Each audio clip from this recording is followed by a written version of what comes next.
Isolation. Jesus said something about this too. He says, don't be hypocritical. Don't be fake. Some of us can only pray to God in public. Sadly, some of y'all, the best praying you're going to get on Sunday morning. Talk to me. We all together. But let me tell you something, man. My prayer publicly is different than my prayer privately. Are y'all hearing what I'm saying? And it's not an indictment on public praying, but Jesus wasn't saying don't pray publicly, but he's saying you are fake if you pray publicly and you haven't first prayed privately. Okay.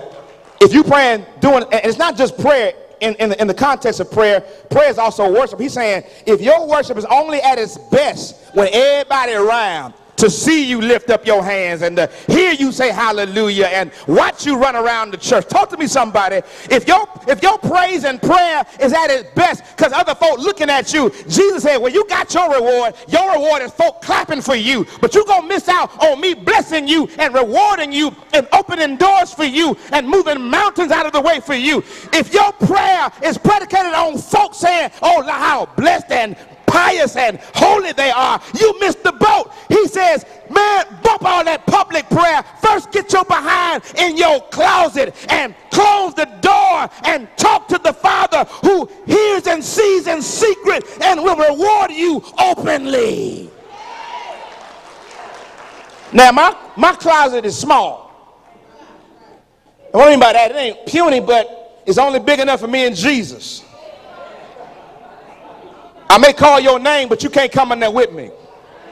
Joy can't get in there with me. Come on, y'all. Michelangelo can't get in there with me. It's only big enough for me and Jesus. Because we got some stuff to talk about that I can't talk about in front of you. See, my public prayer is generic. It's general. My public prayer is on the surface, but I can go deep in my private prayer. My public prayer, I say, Lord, I have sinned. But in my private prayer, I can name it one by one. See, I can't say all that in front of y'all because y'all going to Facebook it and tweet it and before we even get home. So that's why I got a private place.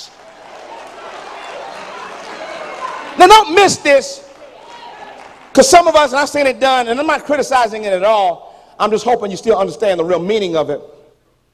When Jesus said, go into your prayer closet, he was not literally talking about square footage. And therefore, I'm not criticizing it. There's nothing wrong with that, to have a special place in your home. But therefore, who have literally built a room for prayer in their home. That's cool. But sometimes I'm at work and I can't get to that room.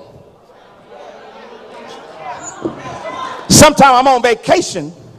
I can't get to that room. See, my prayer closet is portable. Sometimes it's in my bathroom.